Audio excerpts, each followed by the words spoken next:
Hello and welcome to Nerdarchy for Nerds by Nerds. I am Nerdarchist Ted, and we're gonna do our live chat. As you guys are well aware, or possibly, Dave is currently at Origin, so I am filling in and doing this, you know, in his stead. Yesterday we had some issues, so I have prayed to the gods of technology that things are going to go a little bit better today. Today we have the wondrous people of Critical Hit Publishing on, so I'm going to throw it out to them, let them introduce themselves, talk a little bit about what they do. So, Alex, you were the first person to show up, so take it away. Sure. My name is Alex Galat. People can know me online as Captain Gothnog, and I founded Critical Hit Publishing. I don't know how many years ago now. Um, Starting to do a little magazine called Theater of the Mind for role playing, and then started to get into other role playing books of various kinds published on Drive Through RPG. And I've been playing D&D since 1978. You can do the math yourself. Rob? I'm Rob Davis, aka the Swamper. You can find me on YouTube. I've been with Critical Publishing for 6 years. I'm not sure. About that. I've been playing D&D forever as well. So, yeah. Oh, there goes Ted playing. I'm still here. Nope. Yesterday I wound up killing my screen to make it a little bit smoother. So I have tried to do so because it is still giving me a poor stream health. When we went live, it was green and thumbs up, and we are still having issues. So I don't know what it is. I have done everything that I could possibly do, and for some reason it is not liking me. It's always when the main teachers is. That's right. We'll keep going. It'll work. Yeah. Oh, Rob, are you done? All right. I am DBJ, Davabrian Jackson. I joined Critical Hit Publishing without their knowledge. I currently, my YouTube channel, I do a live stream at 6 a.m. in the morning on Eastern Standard Time. Yeah, I'm crazy. But it gives me, it's better than coffee, gets me pumped for the day. So I do that Monday through Friday. Each day is a different theme. So there's like Monster Monday, Tips and Tricks Tuesdays, World Building Wednesday, Third Pillar Thursdays, my favorites, and Eclipse Phase Fridays. But I do that, and then I write on the side. And I came to these guys with which became a pet project of mine, called the Cinematic Environs, and it has grown because it is one of my it is my baby. I love it. So that's kind of my passion, and that's how I joined these guys. Now the Cinematic Environs, I was gonna show off the stack that you guys have sent us. We have I think it's 7 different ones of the Cinematic Environs, and you gave us 2 copies of each. So at some point in time, we are going to give those out as our giveaways. Oh, awesome. So they are in our, to give away pile. So staying tuned to the Nerdarchy channel. There's ways to do that. I don't know what that's going to be, so it's not during this particular stream. But we do have them, and at some point in time, they will go out to our lovely fan base. Probably, a full set to 2 different people. All right. So I was tooling around Drive Through RPG, and if you guys want to jump down into the description below, you can get a link to their page over on Drive Through RPG for Critical Hit Publishing, and check out some of the great stuff that they have over there. Not only including the Cinematic Environs, but you got some books on spells, you got some books on weapons and magic. So I think there's some definite cool stuff out there to get. Potions and Poisons is another one. Cantrips, yep. I know, Alex, you were talking off stream about how much you love cantrips. I do, absolutely. Yeah, cantrips to me, like we were saying, are just great role playing spells, and I think that there can be so much so many more of them than there currently are, and yeah, so I definitely wanted to reach out for that. So your idea behind the cantrips, how many spells or how many cantrips are in that book, if you know off the top of your head? That is a good question. There's a I think the technical term is a buttload. A But buttload. Nice. yeah, I More think than that's 100. which is more than two. Yeah, there's over 100. And in addition to that, there's also some character options. Yeah, thank you, DBJ. There's also some character options and like a feat that would allow a character to use more of them by sacrificing lower level spell slots. Basically, just to give more options to a spellcaster. And the great thing about cantrips is that they're mostly role-playing spells. Certainly before 5e they were, but even with 5e, so many of them they're not really going to give you any serious mechanical advantage in combat. They're not necessarily going to give you any major buffs, but they're great for just creating cool scenes, whether it's using using prestidigitation to startle some farmers, or changing your hair color to disguise yourself going into a tavern, or whatever. There's all kinds of things that you can use just cantrips for on a daily basis. And with my kids, I was talking about spells, and they were saying, if you could have a spell in real life, what would you have? And most of mine were cantrips, because if you really think about it, what spells could you use in real life that would be useful on a daily basis? Fireball? Yeah, it's cool. But when are you going to use it? Maybe once a year at 4th of July or something. Traffic jams. Right? Yeah, but I mean, most of the ones you're going to want to use are everyday stuff, to move things about. Move things around your yard, I don't know. Mordekainen's magnificent mansion would be pretty cool to be able to cast. That would be pretty awesome, to be fair. Yes, that would be pretty awesome. I can have my own mansion with 100 servants every day. Yeah, that's gonna be kind of hard pressed. We actually wound up doing a video at some point in time of if we were to choose a spell, and that was one of the ones that was up there. And of course, like, you have to discount Wish, because Wish can duplicate anything, as well as go beyond. So like, you got to throw that one out. Right. I'm not even as a DM, I'm not even really fond of the Wish spell. It's a 9th level spell, and when somebody gets there, it's like, oh, I can do all of this stuff, and it's like, sigh. You're right. But the cantrips keep a spellcaster useful. Most of us here are old school, and so we remember a time when a low level wizard had one spell, maybe two, and once they used them, they could do nothing. Like, they could throw a dart. You pick up your dagger, your darts, your staff. That's what you were limited to. And you run into battle with your 3 hit points and hope for the best. Yeah. We had a character.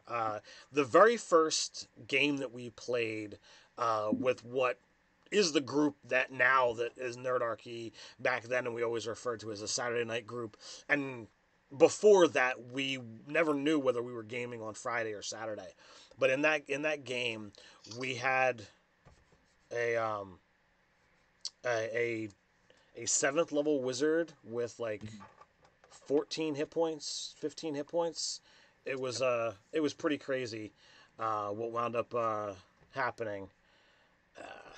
So, but I was gonna say that the overall, what Critical Publishing, what we try to do is to fill niches that haven't been looked at, and our focus is generally on cinematic role playing versus more mechanics. Now, we have mechanics in a lot of our stuff, but most of it is either to work with existing mechanics, or to enhance, or to make minor changes that we think enhance like I said, the storytelling of the game. So in other words, like our cinematic environment series, it's really to take it in, an environment that you're going to find yourselves in and make it interesting. It can take a normal encounter and make it really unique. So, if you take a classic encounter of, a band of orcs attacking a party, you could just have them attack on a road, or now you can have them, in a thunderstorm, where the rain's pouring down and the road's getting slick with mud, and now you can't see, there's arrows coming out of nowhere.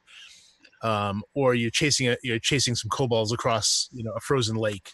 Now the lake starts to crack and break, and people are falling through. Now you have to worry about that. So taking the environment and turning it into a character in and of itself, and that's really what cinematic environs, tries to do. And I think we do it pretty well.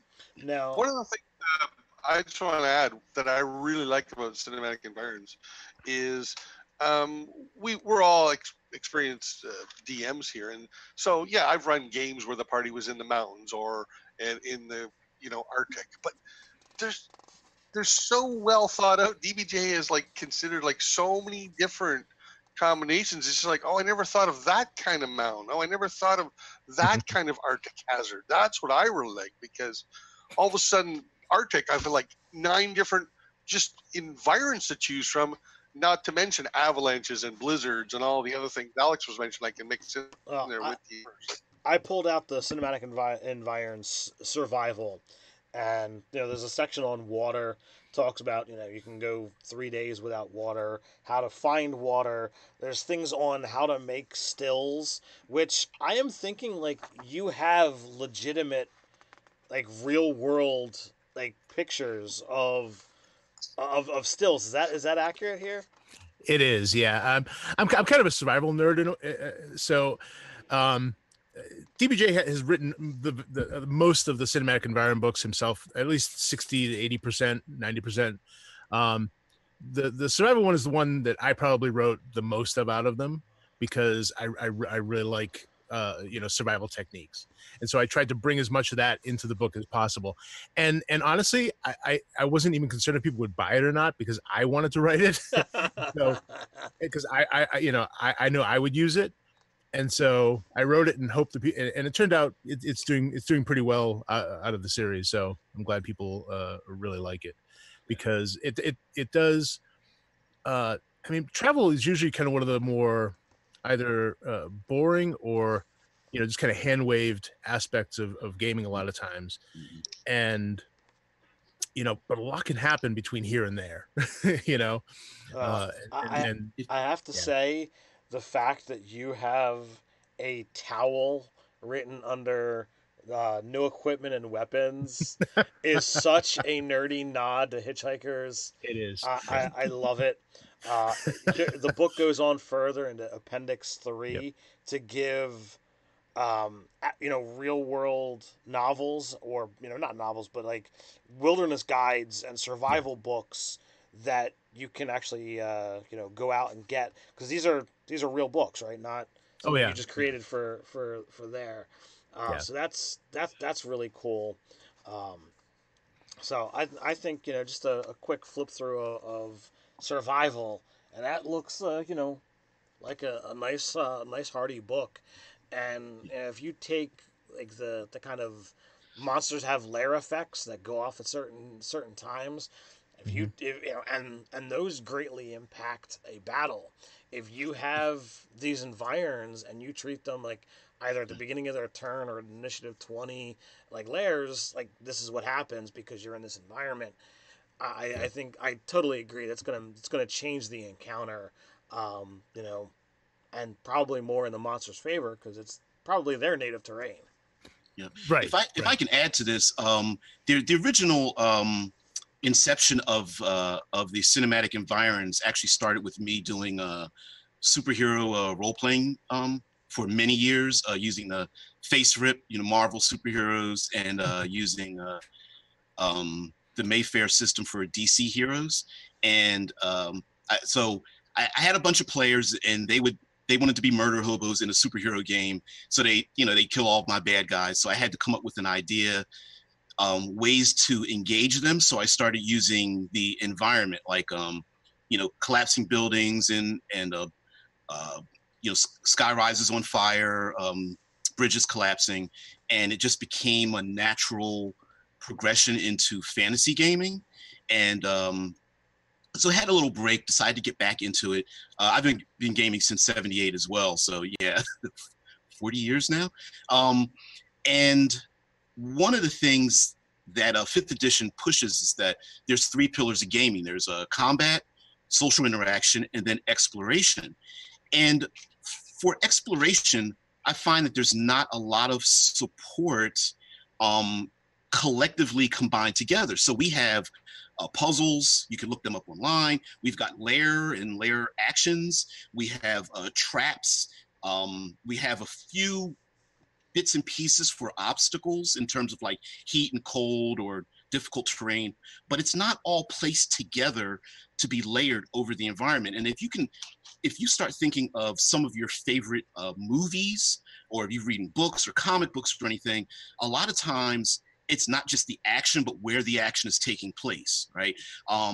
It's not just, you know, two swordsmen fighting, but they're fighting on a rope bridge that's like burning or about to collapse. You know, it's not just being chased on horseback, but being chased on horseback and there's a landslide or a flash flood, or the video game Assassin's Creed is all about not just running, but running and jumping across rooftops and doing parkour and free running and such. So we really wanted to allow not just the narrative, but the mechanical bits and pieces and have it in parity with fifth edition, have that all combined together, and then allow you to say, take a boring encounter, like you meet orcs, right? You know, the orc horde, the goblinoid horde, but you meet them in a blinding blizzard, in a sandstorm, in a desert, on a coastal reef, you know, in a thick jungle, you know, underwater, underground, all of these different places,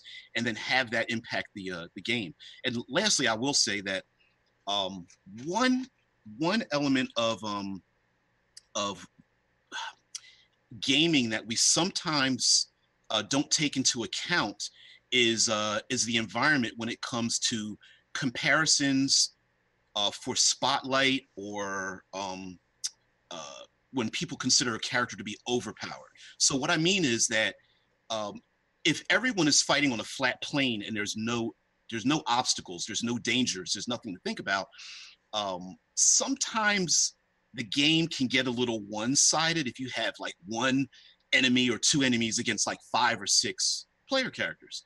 But if they're also concerned about slipping on the ice on a frozen lake, or an errant, you know, sword strike or an axe blow that cracks the ice and someone may fall into it, or one of the player characters being swept away from a flash flood, or, you know, someone you know, being buried into an avalanche, now you have to split your attention. You're drawing on resources, whether those resources are things like food or water, or those resources are things like bonus actions, movement rates, your physical abilities like strength or dexterity losses, constitution losses, exhaustion, despair. All of those things should be challenged by the game master, and I feel like the environment is the thing that can challenge your players when stat blocks aren't enough. So we have a comment in the chat. You know, it's like sounds like Naked and Afraid 5e. I don't know if you're familiar with that particular show, but it's It can be. It can be. Sure, yeah. I've watched more than a handful of that. There's a number of different, you know, survival shows. Frankly, me personally, some of the earlier seasons of Dual Survivor, I thought was the better show. They went and taught cool things based on the environment, and you can see some of that stuff literally right in the books. So I think that's really cool. Like, let me just give you an example of some of the little things that can spark the players and game masters' imagination. So for the Arctic book, the very first thing that popped in my mind when I started writing it was, what do you do with a frozen potion, right? And you see your reaction is like, well, wait a minute, what, frozen potions? And so A, you have to decide, do they freeze or not? B, are they still effective? Can you melt them down? You know, what happens when the player character is an alchemist and they've got 37 liquid potions on them and they go into an Arctic region or they fall into a frozen lake? What do you do then? And so all of these little things are sparks for your imagination. Of course, you can decide what you want to do in your own setting, but I find it's far more creative and enticing and problem solving when things like that happen. When your potion freezes and you were counting on this thing, sure, in this particular location at this particular time, it may not be useful, but maybe it's useful later on. So, yeah. Yeah, it creates a great image too of a fighter wounded, desperately trying to like dump some potions in them out, and it's not coming out. Or like it's after the battle, they're bleeding out, and it's like what can they do to thaw out the potion so they can drink it because their spell slots Put it under their arm, Quick, warm it up. Can I hold this over the fire without burning myself? Because I only have 1 hit point.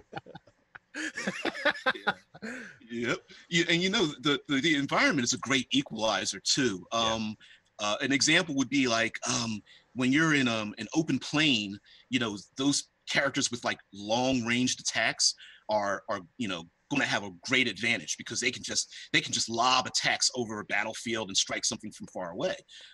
That changes in a thick jungle or a forest or something where people may be protected by cover. And in the books,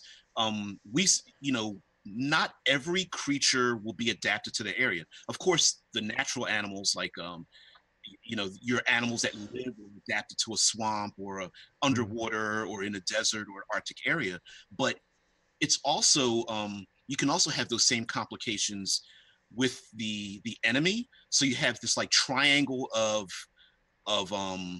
conflict where maybe the player characters have chased an orc horde into the Arctic, and now the PCs and the orc horde have to contend with these frigid temperatures, blinding snow, falling down ice crevices, and crossing frozen lakes and those kind of things. And so the player characters can use and abuse the environment. So I like that effect too, where there's a possibility of solving a situation without just I rolled a strike and hit it with my sword.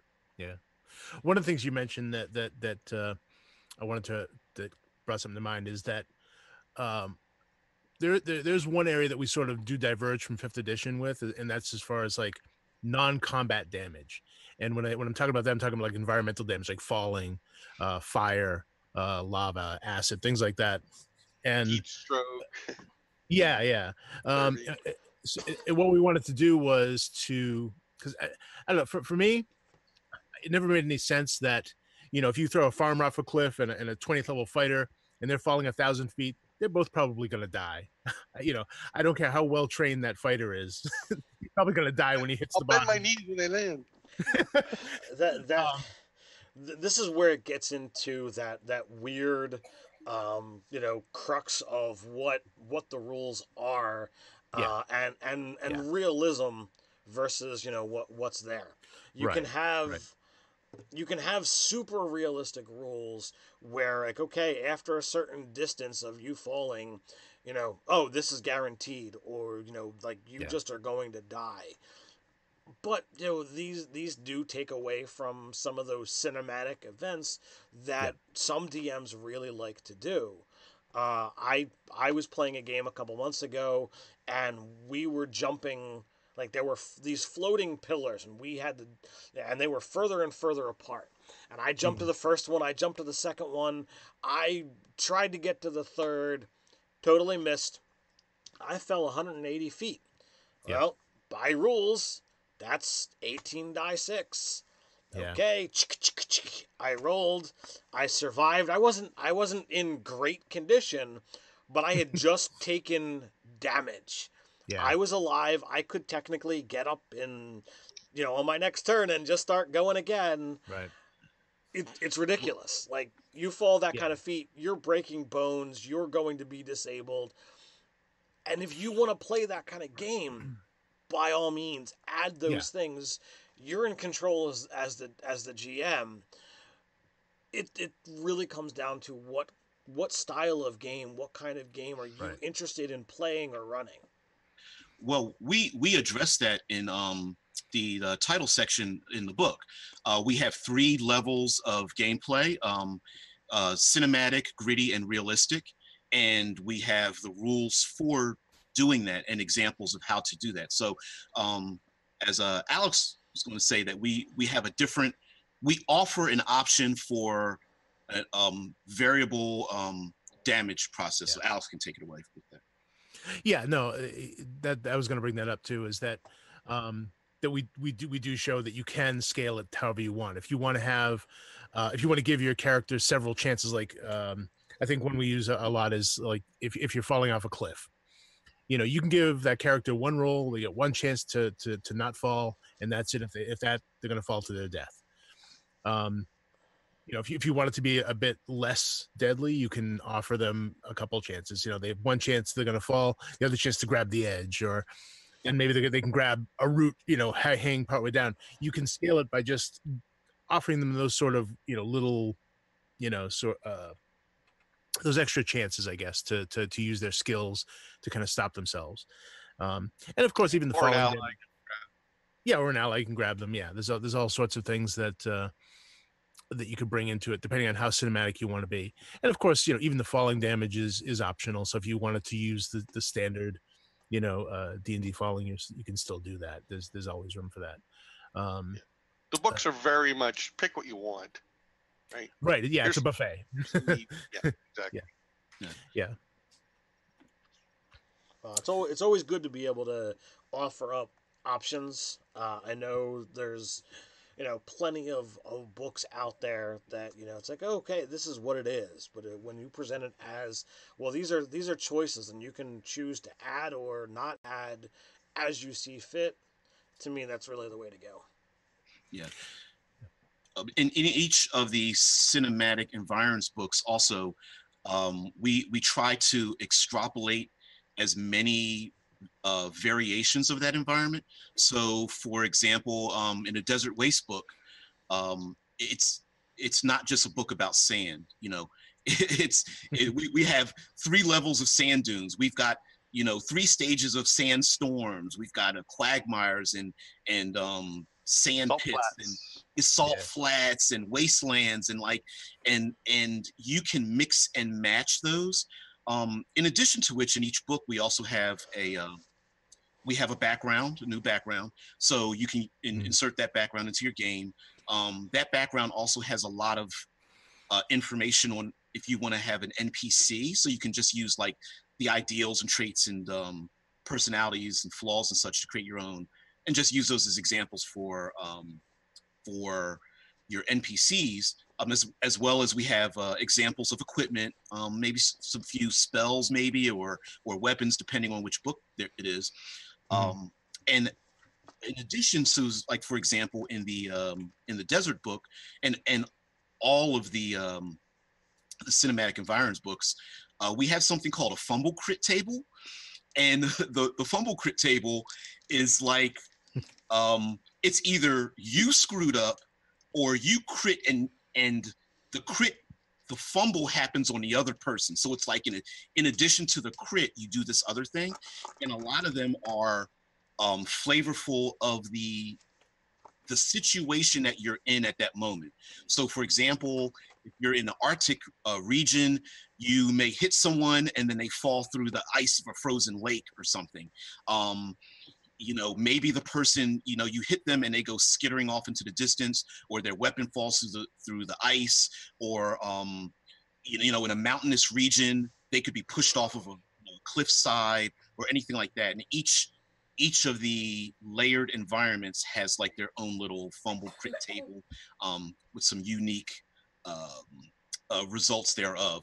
Many times of which what happens is if you fail, or your opponent suffers some form of drawback based on where you're at. So if there's a raging river, someone could get, or you yourself could get your ankle trapped in between a rock, and now you're you may begin to drown because you're in this raging river and the water flows over your head or something, or you may drop your backpack or spell book into the river and it flows downstream or something like that. So we have a question from DM Don. He's running an open game night. It says, how do you deal with adding environment issues and keep the flow going? So he's like, in the interest of player fun, so that you don't have the players like, that's not fair, blah, blah, blah, blah. Well, I'll say this. I consider myself the self-appointed third pillarist, and I address that quite a bit on my channel, and in a lot of posts in like Critical Hit and Absolute Tabletop I post to for Facebook. And initially, players are going to say that because when you start to include the environment, a lot of the big word is you're nerfing my character. That's the big thing. But essentially, the environment allows players to be spotlit. They're allowed to, some will have limitations based on where they're at, and some will have a greater ability. So for example, someone can say, well, my wizard has a fireball, and someone else can complain, well, my monk's not as powerful. That's not fair unless you're on a ship in the middle of the ocean, in which case the fireball is only useful once, right? It's based on where you're at and what you're doing. Using the environment, if you mix and match it and use it often enough, your players will find that in certain circumstances, some abilities are far greater than others and will allow you to spread the spotlight around. And some players may become more, where initially they may feel that all they're doing is going into funnels of death, which basically is like going from dungeon room to dungeon room. Now you could have things where you can change levels like heights. You can change the environment as far as whether it's like densely populated with people or objects or spread out and those kind of things, and then allow people to shine when they normally haven't. A lot of it isn't punishing. I mean, there's some of that, like if you're in the desert and there's heat exhaustion, but a lot of it is just making it more interesting. More things the player has to consider while he's trying to do whatever he's trying to do. Oh, I'm not just going to go over there and stab that guy. I got to worry about these patches of lava that are popping open, fumaroles that are popping open as I'm trying to make that action happen. And the bad guy has the same thing. So you get all kinds of unexpected and unpredictable things, and it forces the players to think outside their normal box of, okay, I'll take up my best weapon and do my best attack against that guy. They have more things to consider. So I really like that. I want to give a quick example too. This was an emergent play that DBJ was talking about. In the Arctic book, there's an avalanche as one of the hazards that can occur. And I hit my players with this in a home game, and one of the players was completely buried in an avalanche. The other players couldn't see him. He was 40 feet under the snow. He had no way of knowing even which way he was up. But he had a pet Arctic squirrel. So he let the pet Arctic squirrel go, and being native to the environment, it went and dug a little hole up to the surface. So he's like, aha, there's my hole up to the surface. He shape changed into an Arctic squirrel himself. Boom, got out. Like, that's fantastic. It completely came out of this avalanche thing that I never would have done. And just it brings me to another point, is that if you might have an idea that, oh, I want an avalanche in my book, or I want an earthquake in my book, or I want a tornado in my book, but you're making up statistics. There isn't really any math for it. These books have that. They have it already figured out. You want a tornado? Pick the severity, pick the size, bam, there's your numbers. Like, it's great. Yeah. I think the best way I think as far as selling it to the players, I think for me the best way is making it cool.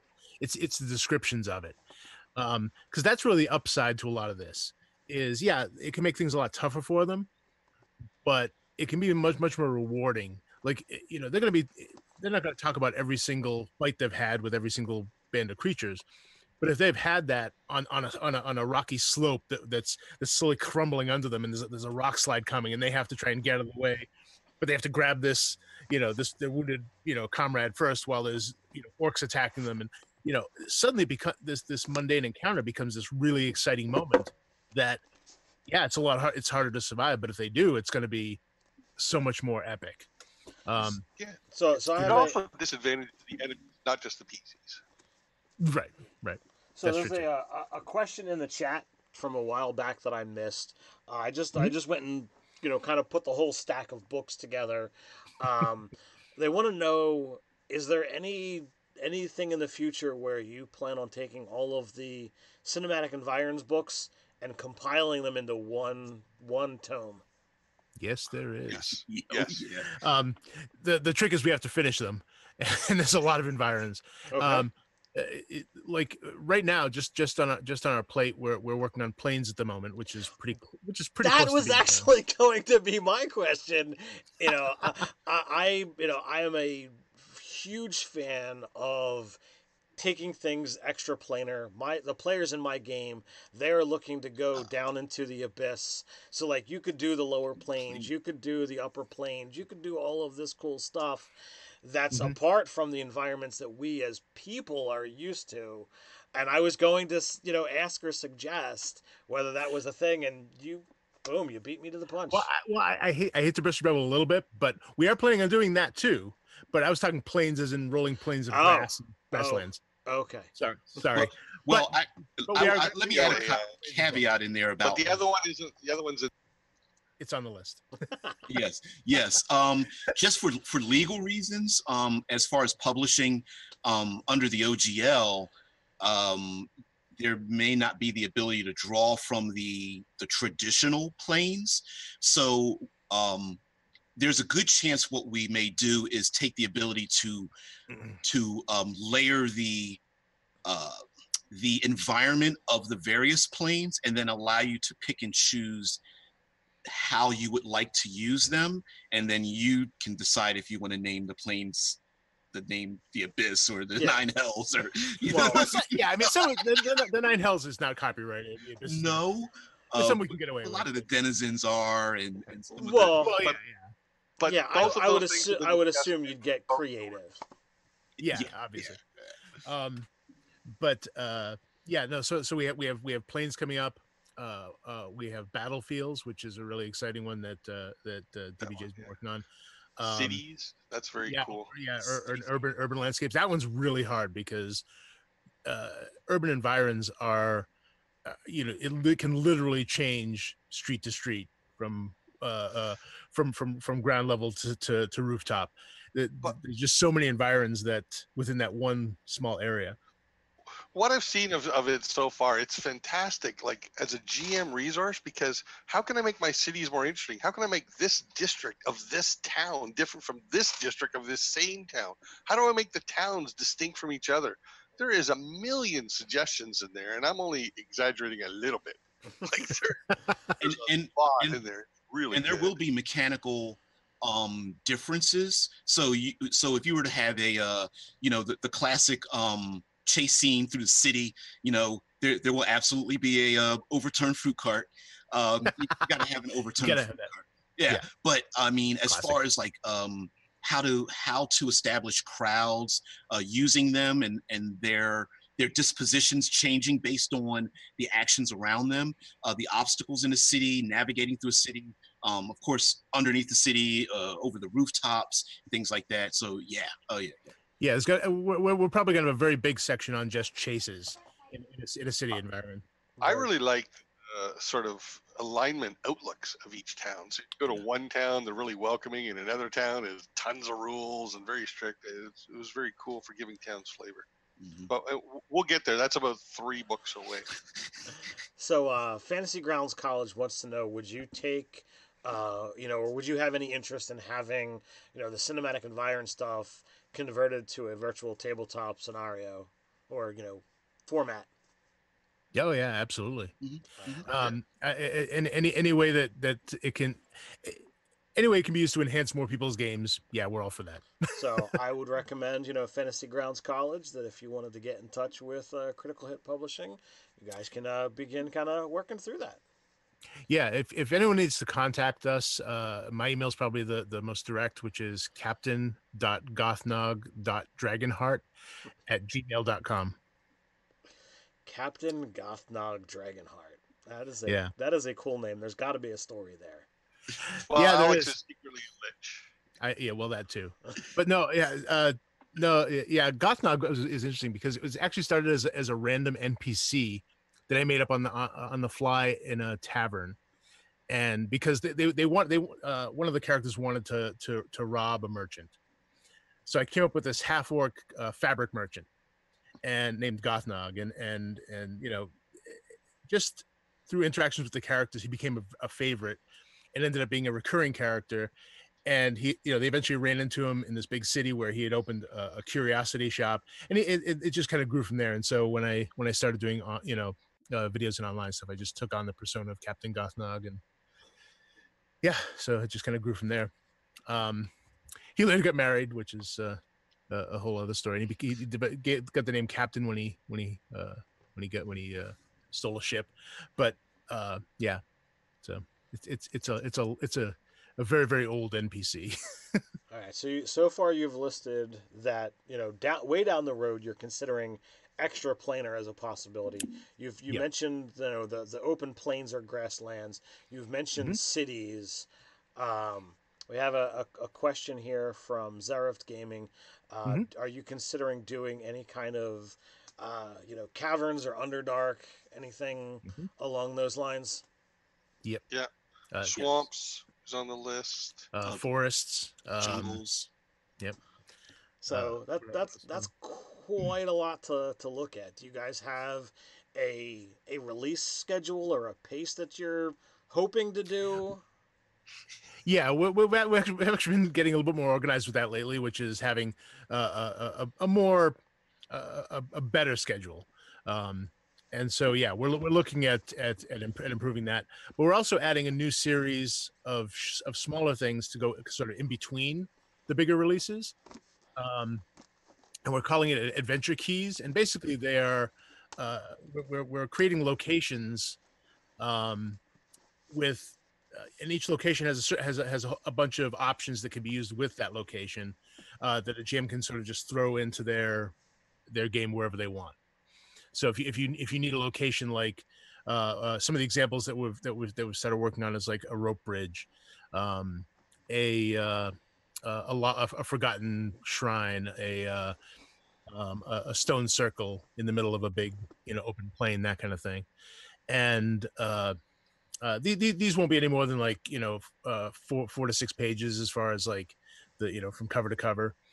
And yeah, they're just going to be little quick things that we can put out in between that still have that sort of cinematic environment feel to them, but are more like these little cuts that can just be pasted into whatever your campaign is. I like to think of them as yourself encounters in interesting locales. So Elfbait suggests an overturned potion cart. Zareth Gaming is suggesting a exploding boxes in the street chase. So there's some good ones that you can steal from our fans. Noted. Let me just add this disclaimer that if it wasn't for Rob, that those ideas and much more would go into a lot of these things. In a good way, I'm an idea generator, and that's also a very bad thing.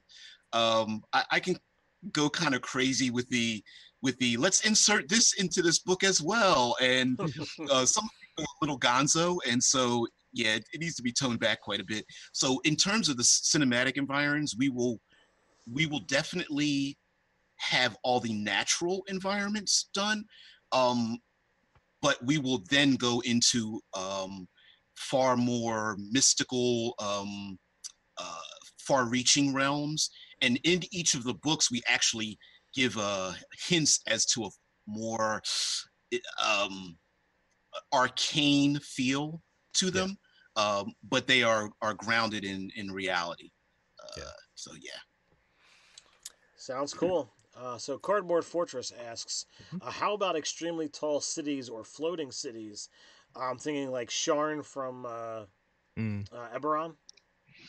Yep. Yes. The cities book is looking to be possibly the biggest in their whole series. Yeah. Because there's so many coming.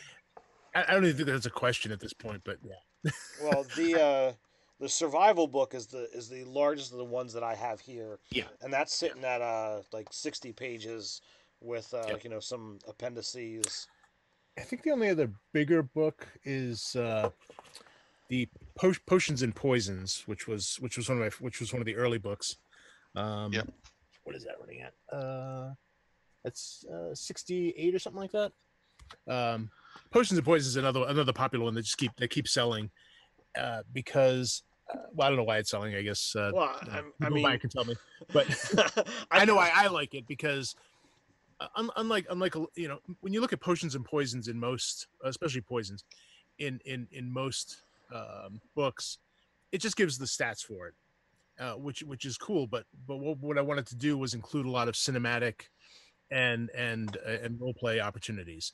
So with each one, it kind of goes into the description of exactly how it's made, where, you know, what ingredients you used, where they come from, so that each potion can become, you know, a plot hook in and of itself. You know, say, oh, we need a vampire eyeball. Where the hell are we going to get that? You know, we need this potion. We need this potion to save the king or something, or how to harvest them, how to make them, how to apply Right. them. Yeah. And Everyone so, is different. Sometimes of them. I am a huge fan of you know, both of those potions and poisons. So I think that's something I'm going to have to, you know, get my hand on as well. I have a growing supply or a growing collection of third party you know, gaming books, so I'll have to add that one to my collection. I understand. So we have a few more questions from Sure. Cardboard Fortress. First off, any help for non-Western culture cities? Yes. In the cityscapes book, we are divorcing the culture from the ability to create the city. So you won't necessarily have a section on like dwarven cities or Arabic cities or, you know, Aztec cities, but instead taking all of the many of the iconic elements of those and separating them so you can create your own particular city. So, for example, if you wanted to create an underworld city, it doesn't necessarily need to be dwarven. It would just be an underworld city for your setting, and then you can insert the kind of population that you wish to have in it.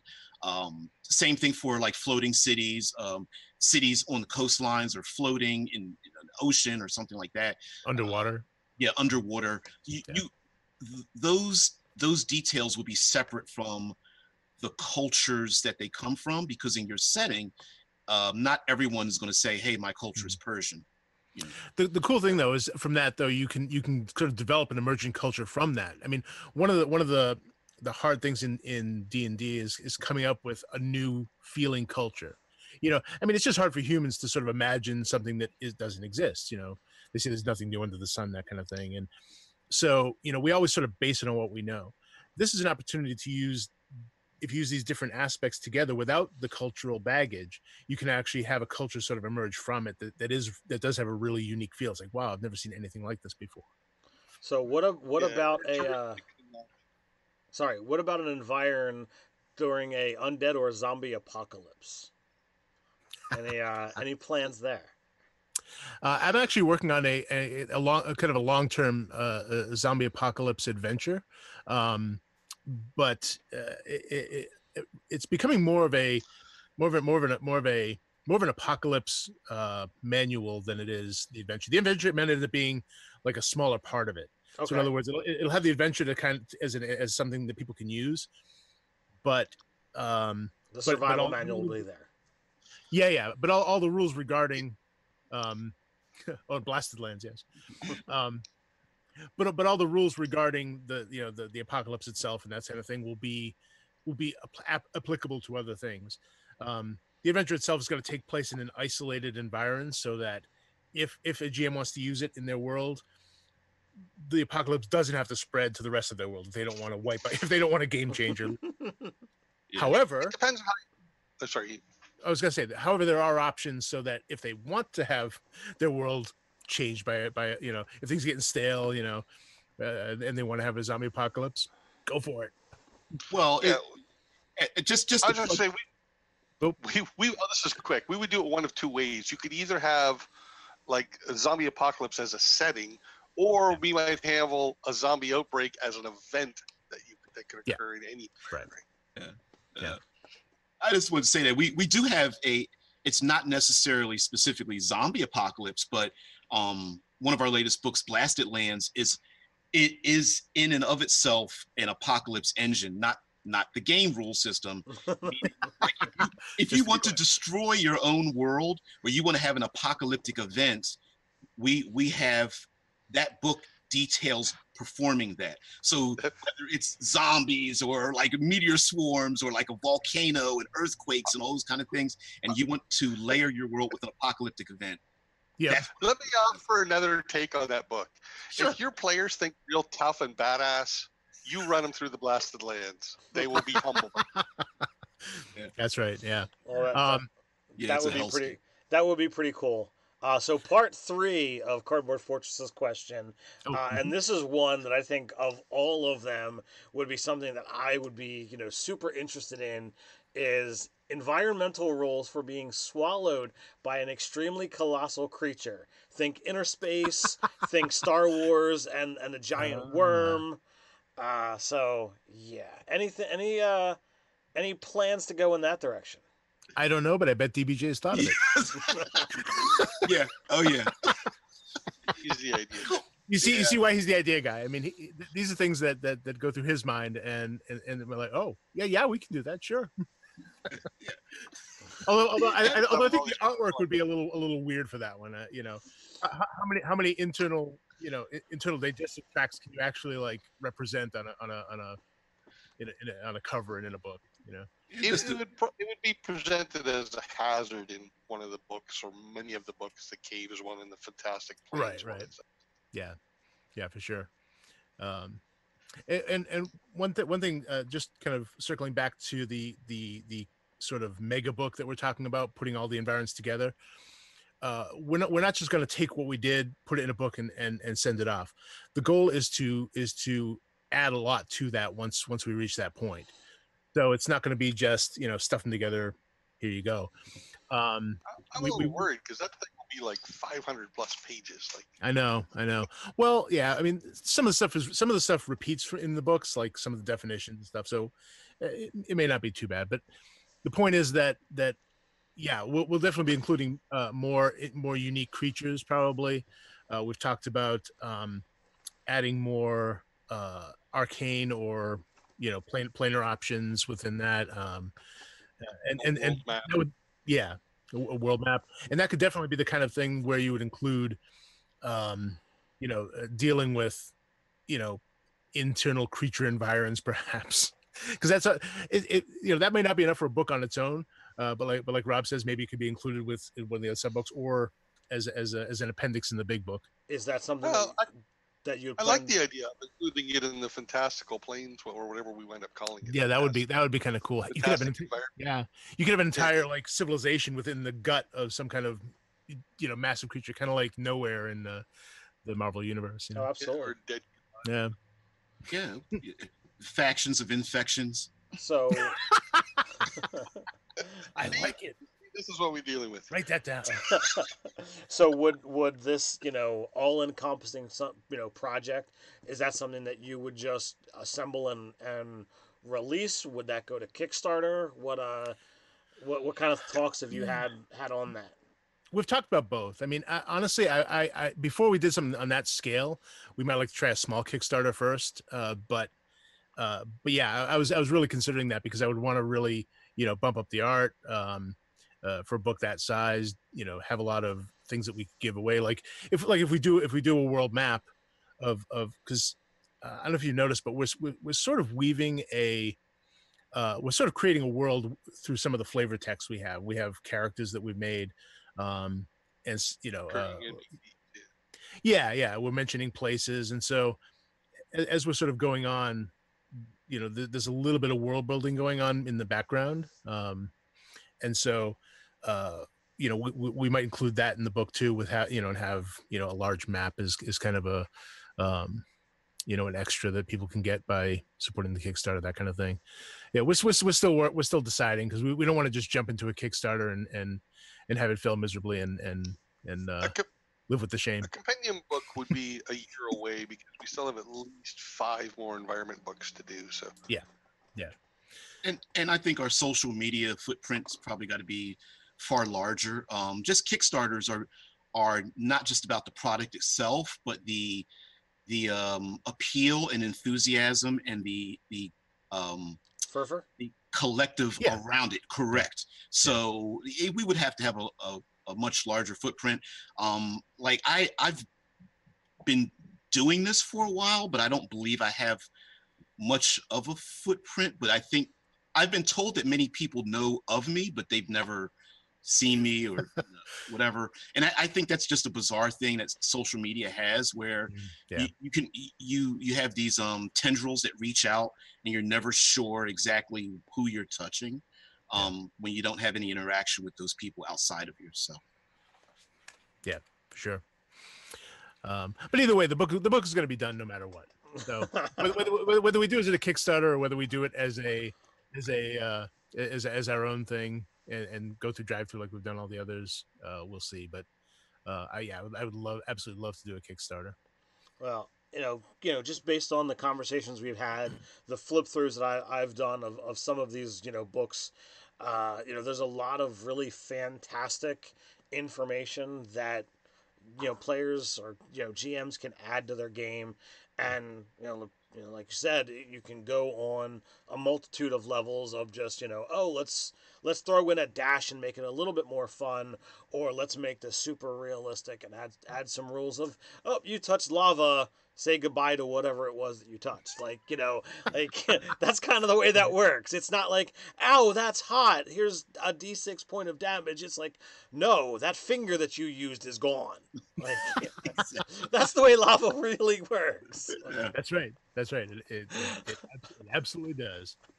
I mean, if it's got the ability to melt, steel upon touch, then flesh and bone does not stand a chance.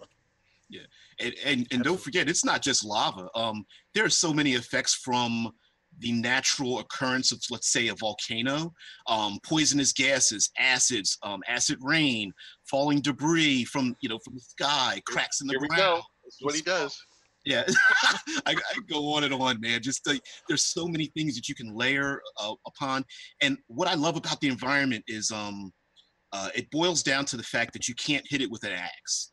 You can't shoot it with an arrow, right? You can, but it's not going to do much. right. Bullets and hurricanes, right? Yeah, but I mean, it's just like, here's this big problem. Try to navigate your way through it. And like I said, the environment is like a puzzle. It's like a trap. It's like a layer. It's all of these things combined together.